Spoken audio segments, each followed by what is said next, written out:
Assalamualaikum warahmatullahi wabarakatuh. Warahmatullahi wabarakatuh. Ketemu lagi dengan mata kuliah penulisan karya ilmiah. Kali ini sudah sampai materi ke-13. Materi ke-13 yaitu tentang pembuatan abstrak, prakata, daftar isi, daftar gambar, dan daftar lampiran. Lanjut. Nah, yang pertama adalah jumlah kata. Jumlah kata itu di Indonesia ini jumlah kata yang digunakan dalam penulisan abstrak adalah sekitar 100 sampai 150 suku kata.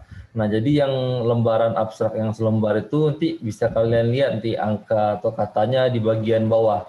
Nah, di bagian bawah itu kan bisa lihat ada berapa kata, apakah 100, 150 atau 200. Biasanya kalau full itu sekitar 300, tapi ini tidak full, makanya sekitar 100 atau 150. Dan kemudian jarak antar baris. Jarak antar baris itu biasanya satu spasi. Jadi kan abstrak itu jarang ketika dua spasi, karena memang dipadatkan dalam satu. Oh, maaf nih, jaringannya nggak pas tadi ya. Kita ulang lagi ya. Slideshow, share. Nah ini sekarang bentar. Halaman mana yang kelihatan di layar kalian nih?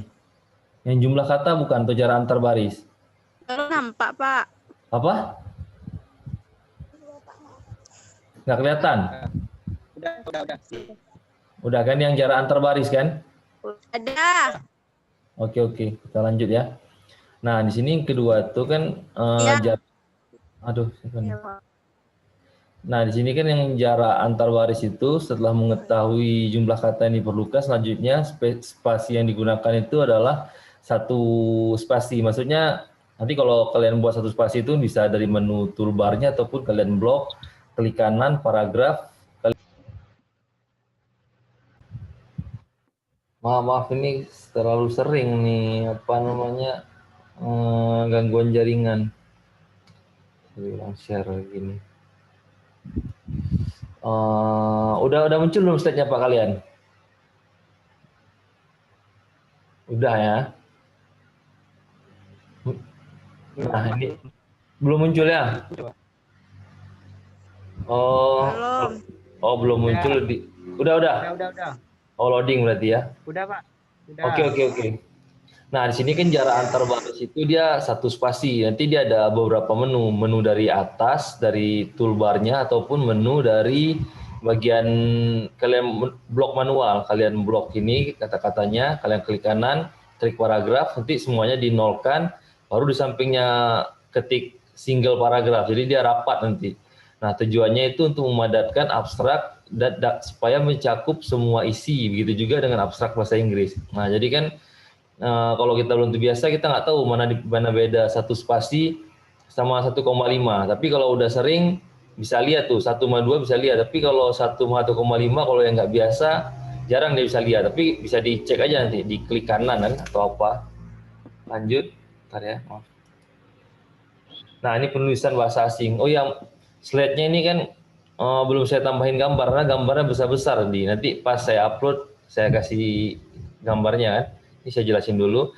Penulisan bahasa asing, penggunaan bahasa asing di dalam abstrak dibuat harus dicetak miring dalam tulisannya. Jadi abstrak itu kalau bahasa Indonesia kan normal lah, tapi kalau bahasa Inggris dia harus miring. Jadi separagraf atau 3 paragraf sefullnya semua tuh bakal miring tulisannya. Kemudian atau italik ya. Dengan penulisan bahasa asing tidak hanya mencakup bahasa Inggris tapi juga bahasa ilmiah yang ditulis dengan dalam tulisan abstrak. Jadi bahasa ilmiah ataupun bahasa Inggris itu tulisannya miring. Tapi kalau kita mungkin kalau abstraknya satu, bahasa Inggris sama tulisan ilmiah aja miring. Tapi kalau ada abstrak bahasa Inggrisnya, nah itu juga miring semua tuh paragraf. Kemudian ini jumlah paragraf. Jumlah paragraf itu dalam abstrak tuh sekitar di sini dibilang 3 kan, tapi biasanya 3 atau 4. Jadi kan ditulis itu yang pertama memuat judul penelitian, rumusan masalah, latar belakang, dan tujuan penelitian. Ini diringkas jadi satu, sekitar 5 buah kalimat lah. 5 buah kalimat itu kan judul penelitiannya apa, rumusan masalahnya udah disingkat, latar belakangnya apa, dan tujuan penelitian. Jadi sekitar 5 baris atau 6 baris dalam satu paragraf itu memuat tentang yang ini, judul penelitian, masalah, perumusan masalah, latar belakang, dan tujuan penelitian. Nah, kemudian paragraf kedua yang sekitar 5 atau 6 baris atau 7 baris, dia menjelaskan metode penelitian, teknik analisis data, dan landasan teori. Kemudian yang ketiga itu baru dia membahas hasil. Biasanya dia kalau yang ketiga ya, dia membahas hasilnya aja. Tapi yang kalau ada tambahan yang keempat, baru yang keempat di kesimpulan sama rekomendasi. Tapi kalau kalian pakai 3 baris, yang ketiga tuh langsung hasil sama kesimpulan. Jadi nanti menyesuaikan lagi dengan apa kondisi karya kalian. Kalau karyanya panjang ya buat 4 baris, tapi kalau pendek ya bisa 3 aja. Kemudian bahasa. Dalam penulisan abstrak, bahasa yang digunakan adalah bahasa induk atau bahasa global. Yang maksudnya bahasa baku lah. Oh, ini saya udah ngerti kan.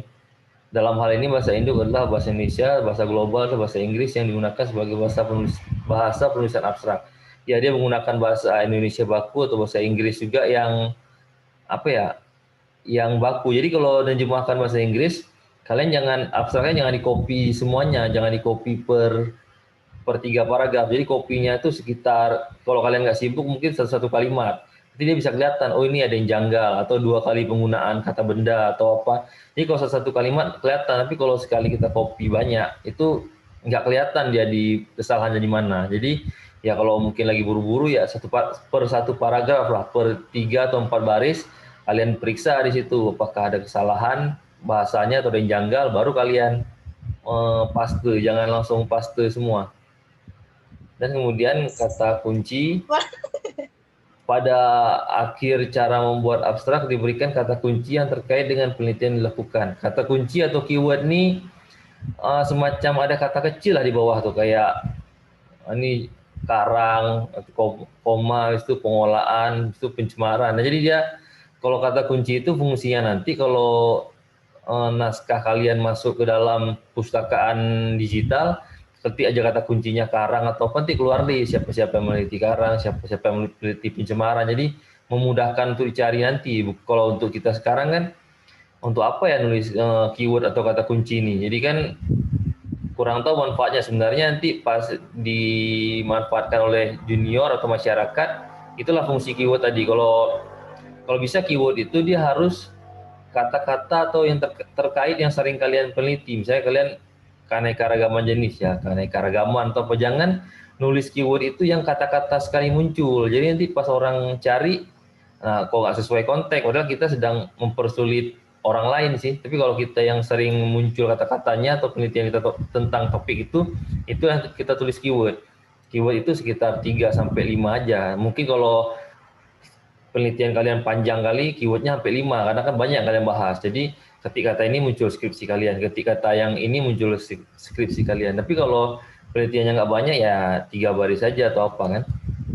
Ini penulisannya singkat, padat, dan jelas. Ini penulisan abstrak itu dia harus padat dan jelas itu. Biasanya kan kalau orang nulis pertama kali abstrak itu ini nggak lebih dia selembar, pasti dia copy bagian ini, copy bagian 1 dikit, copy bagian 2, copy bagian, awalnya dia copy dulu semua, dari copy semua nanti kebanyakan, habis di copy itu baru dia singkat lagi.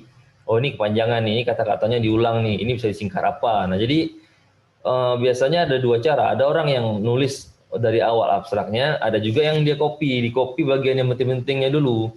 Ya mungkin sekitar sampai selembar lebih lah, selembar atau selembar setengah. Nanti dipotong-potong aja sendiri mana yang penting atau poin-poinnya kan. Kemudian abstrak itu dia tidak keluar dari penelitian kalian itu. Misalkan judul kalian apa, jadi yang dimasukin abstrak tuh yang bagian yang pentingnya aja, yang tadi itu ya, yang saya bilang tuh latar belakang, tujuan, metode, hasil pembahasan, bagian info-info penting tapi yang nggak terkait kali dengan penelitian kalian ya nggak usah dituliskan di abstrak tuh, karena di abstrak tuh biasanya begitu orang baca abstrak dia langsung tahu, oh isi dalamnya tentang ini. Tapi yang tahu tuh ya yang pernah PKL atau skripsi kan. Jadi misalkan dulu waktu saya seminar PKL atau skripsi, yang dosen kan dikasih makalah untuk dibaca. Yang mahasiswa atau yang penonton tuh dikasih lembaran abstrak. Lembaran abstrak tuh kan dibaca. Nah dengan dibaca lembaran abstrak tuh dia bisa tahu, oh penelitian si A kayak gini, penelitian si B kayak gini, udah kelihatan terus. Nah, kemudian cara menulis kata pengantar pada skripsi dalam bahasa Indonesia. Nah, di sini pertama suruh kalau kata pengantar tuh ada puji syukur dulu. Cuman kalau di Aceh emang ada pakai puji syukurnya kan. Nah, ini setelah puji syukur baru lanjut ya. Tulisan tujuan dibuatnya skripsi. Jadi setelah puji syukur itu dibuat tulisan tujuan pembuatan skripsi. Kalian buat skripsi ini ya pasti sama kan, tujuannya untuk mendapatkan gelar S1, SPI atau apa kan, ataupun tujuannya untuk menamatkan pendidikan program sarjana pada program studi apa gitu. Jadi persyaratannya tuh bisa dilihat aja langsung nanti di panduan PKL atau skripsi apa tujuannya kalian tuh ya. Nah ini contohnya ya. Ini kalau apa tuh puji dan syukurnya itu dalam satu baris. Ini kalau satu baris dia puji syukur dulu, kemudian baru syarat. Cuman nanti ada suatu kondisi yang dia dipisah dengan paragraf. Nanti kalian tinggal sesuaikan aja yang apa tuh yang cocok dengan kalian. Karena terakhir saya lihat waktu itu ada di PKL tempat lain ya. Kalau untuk pada Tuhan ini dia puji syukur, bukan ucapan terima kasih. Nah, jadi puji syukur pada Tuhan. Kalau terima kasihnya ya pada orang atau siapa kan. Nah, sini menjelaskan ucapan terima kasih kan. Ucapan terima kasih itu adalah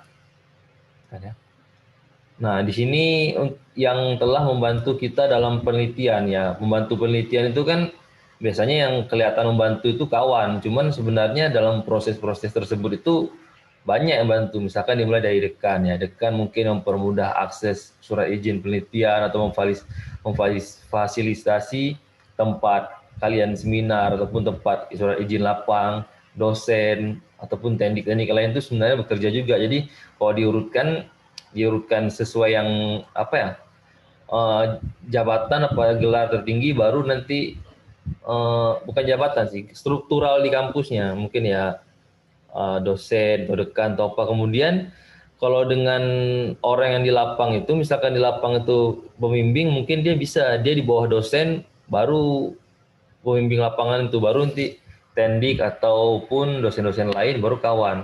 Ini contohnya kan. Dia pertama tuh pasti dekan, kemudian kajur. Nah, si bapak pembimbing atau ibu pembimbing baru nanti yang kedua ini pembimbing lapang. Pembimbing lapang tuh kalau ada pembimbing lapang ya, kalau ada ataupun yang punya lokasi penelitian atau kalian penelitiannya bukan di lapang semacam numpang di balai atau apa, nah di situ ditulis juga namanya atau apa kan, atau staf-stafnya kan beserta jajarannya. Kemudian nah bapak ibu ini dosen ini maksudnya ya dosen-dosen umum lah, dosen keseluruhan waktu kuliah ataupun pengajar, baru orang tua kalian, kemudian baru ada kawan-kawan, misalnya kawan-kawan disebut ataupun organisasi atau apa kan. Nah inilah urutannya kurang lebih. Kemudian yang tuliskan penutup itu kan berupa permintaan maaf atas kekurangan dalam skripsi ya. Semacam apa ya? Ya kita cuma formalitas mungkin ada kesalahan kita dalam penulisan, tapi kan kadang-kadang kita nggak merasa ada yang salah atau apa ya tetap ditulis juga di situ apa namanya mohon maaf apabila ada kesalahan ini, tapi bahasanya bukan kayak gitu. Intinya dia bahwasanya skripsi ini masih butuh koreksi atau bimbingan atau apa. Jadi kita mohon maaf apabila ada kesalahan. Kemudian ada penulisan tanggal kota di mana kalian buat skripsi itu di bagian kanan. Itu kan ada kayak kolom tanda tangan, tapi nggak perlu ditandatangani, cuman dibuat aja misalkan Melabuh tanggal berapa nana. Habis itu penulis. Nah, misalnya tanggalnya nanti buat Melabuh, Desember 2020, spasi untuk kayak tanda tangan, tapi penulis jangan kalian tanda tangan di situ. Itu cuman formatnya kayak gitu. Nah, di sini ada dua materi terakhir tuh, membuat garis daftar isi secara manual dan membuat daftar isinya. Kalau yang pertama membuat garisnya, kemudian yang kedua membuat daftar isinya secara keseluruhan. Oh iya, ini saya tanyain dulu kan. Kalian ada yang pernah buat daftar isi otomatis nggak di sini?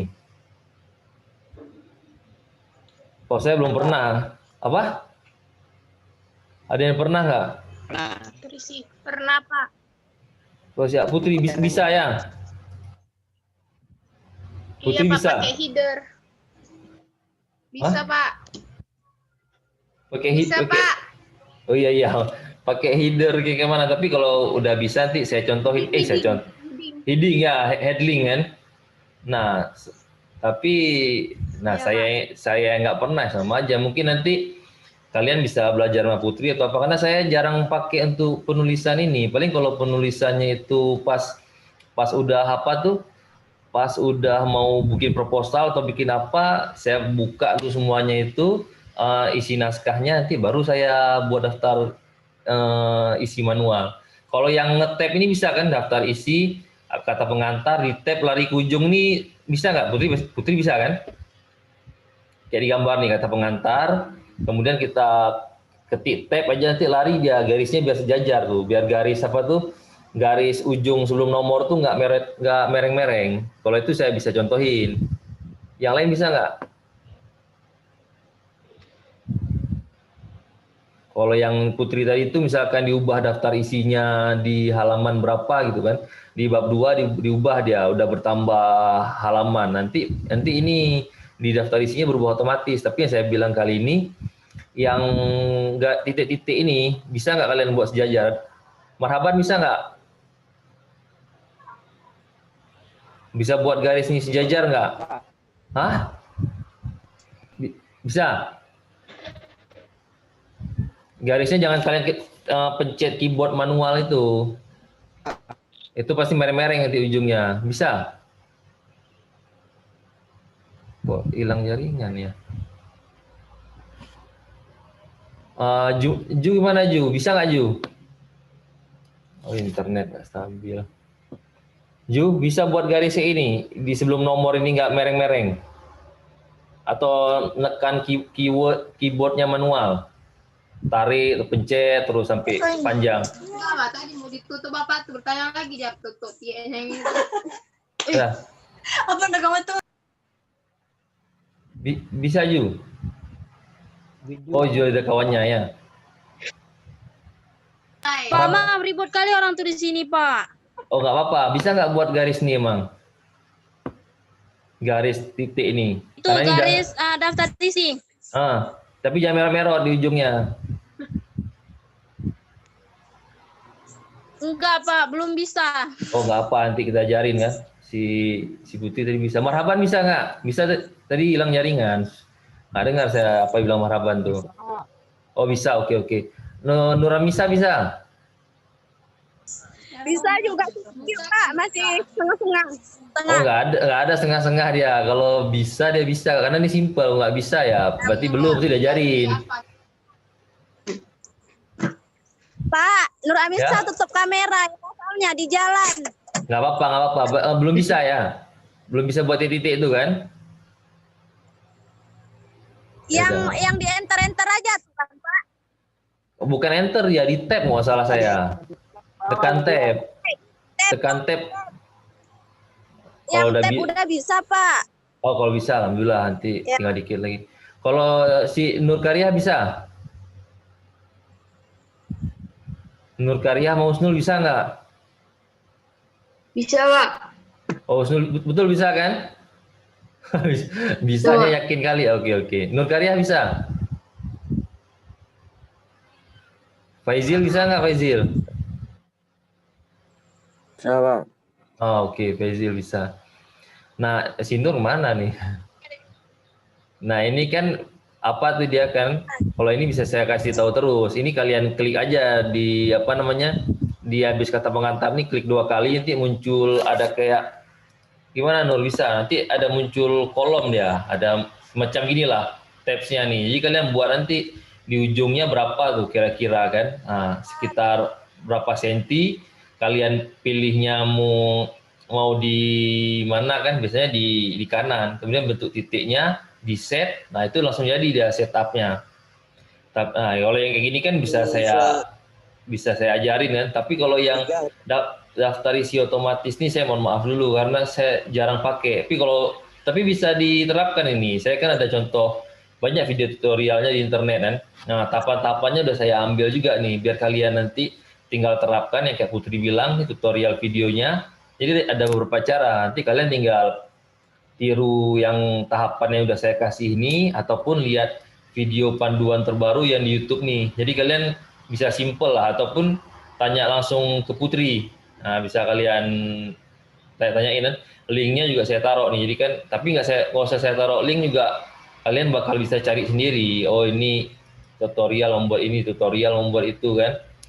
Nah, oke, materi hari ini sampai di sini aja. Jadi sebelumnya kalau ada yang mau bertanya, silahkan bertanya sambilan saya absen ya.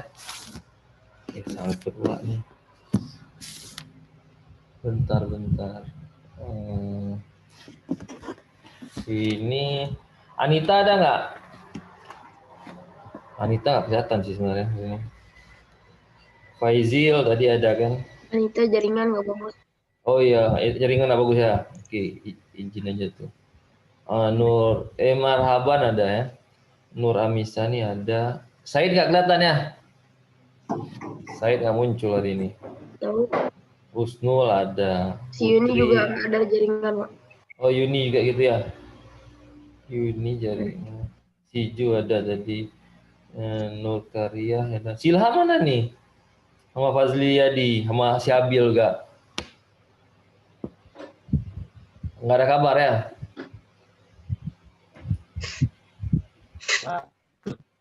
Nggak ada, Pak. Siapa yang belum saya panggil? Said nggak ada kan? Said nggak ada. Ilham nggak ada, Fazliadi nggak ada, Syabil nggak ada. Oke. Oh ya, Putri waktu itu kapan belajarnya buat daftar isi otomatis nih? Mana Putri ini? Apa? Apa, Pak?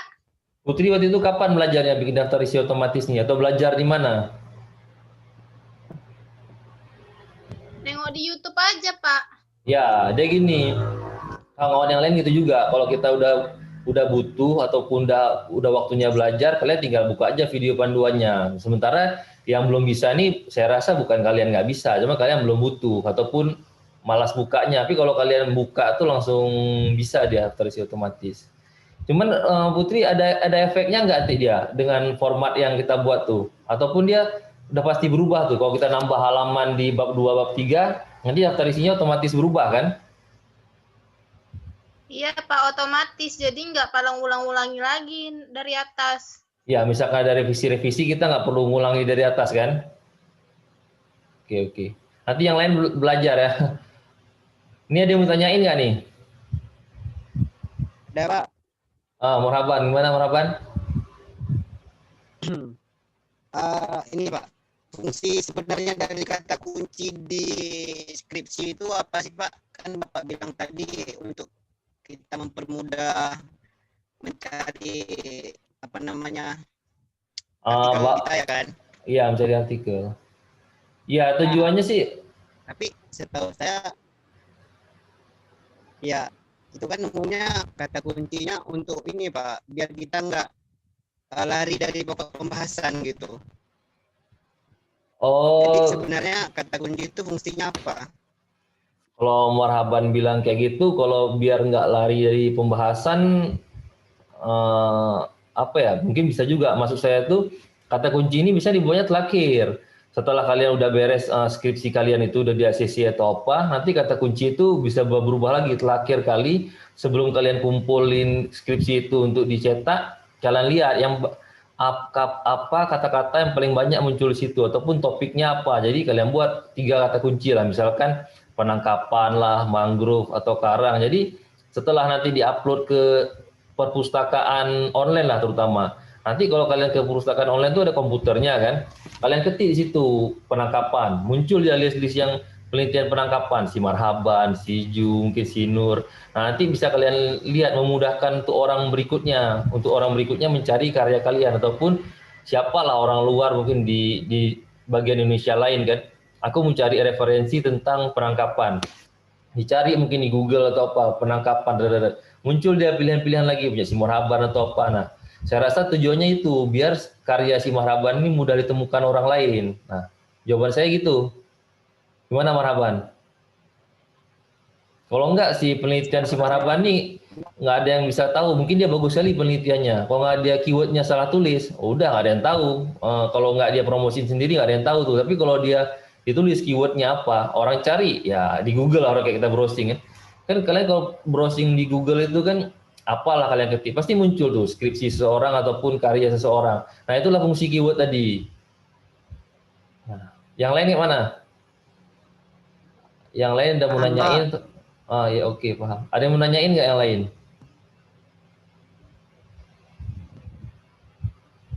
Atau pertanyaan yang sekitaran itulah, sekitaran mata kuliah nih atau karya ilmiah bagian yang lainnya atau apa kan?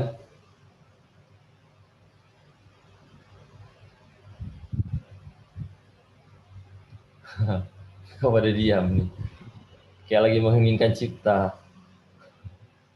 Ada ada ada yang bertanya, saya panggil satu ya. Putri dia mau tanyain nggak?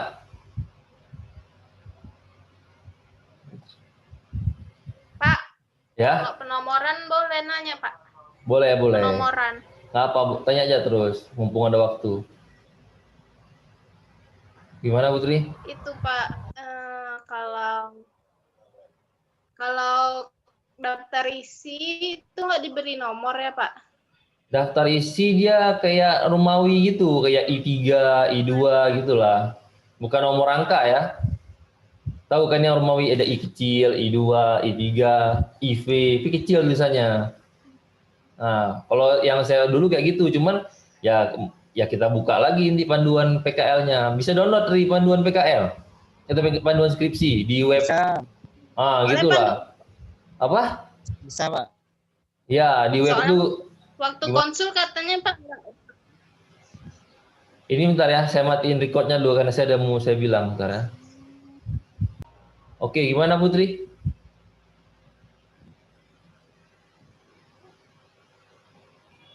iya, Pak. Ya. Ada lagi nggak Putri tanyain? Nggak ada, Pak. Ada. Marhaban ada lagi. Marhaban ini udah sejauh mana nih ya? Dia mungkin kalau bikin bangunan udah jadi bangunan besar, tapi kalau karya ilmiahnya udah sejauh mana nih? Apa PKL atau apa nih Marhaban nih? Gedung udah jadi aja dia. Lagi tahapan ya? Oke. Enggak. Kan coba ditambah nih. Oh tambah itu nanti. Saya kira ini bangunan tadi. Udah panen-panen PKL belum. Tapi sambil-sambilan lah. Kalau ada waktu ya dicicil atau apa kan. Jangan ditinggal kali gitu. Ada komunikasi juga di kampus kan? Jarang sih. Oh iya, nanti ya sesekali ada lah. Kita kalau biasanya kalau udah kerja atau apa kadang-kadang lupa, nggak terasa lagi sibuk lagi apa, berlalu aja sebulan, berlalu 2 bulan. Nah makanya kan perlu dikontrol juga ataupun lihat pantau-pantau kawan. Kalau kawan jauh kan kita ada motivasi juga. Oh dia ada segini kok, oh dia ada segitu. Aku juga mau kayak gitulah. Tapi kalau kita nggak komunikasi atau nggak cerita atau nggak nanya ya lewat gitu aja, nggak terasa kita sibuk sama kerjaan kita ya gitu. Aku lihat terbengkalai atau apa kan. Tapi ngapain semangat terus Marhaban kerjanya ya. Semangat kerjanya, semoga sukses semangat, juga. Pak. Oh iya, harus semangat selalu. Semoga sukses juga di kerjaannya nih ditambah tuh. Semoga banyak panen. Husnul gimana Husnul? Mana nih Husnul nih? Husnul? Iya, Pak. Ada yang mau tanyain nggak? Nggak ada, Pak. Oh ya, Husnul nggak banyak pertanyaan. Kalau Ju gimana Ju? Si Ju menurut Misa gimana? Ada yang mau tanyain nggak?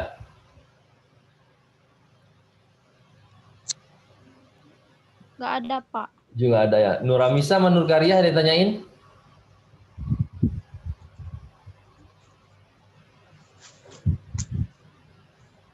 Nur Karya ada yang mau tanyain sama Nuramisa? Mama Ria ada di pesan. Kayak mana? Nuramisa ada yang mau tanyain nggak?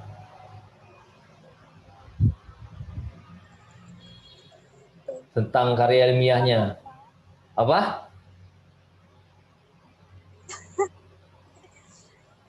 Nggak ada, Pak. Nggak ada. Kalau Nur Karia sama Faizil ada mau tanyain nggak nih? Ada pertanyaan tentang karya ilmiahnya Nur Karia sama Faizil?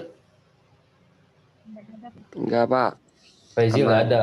Aman. Nur Karia kayak mana? Nggak ada, Pak.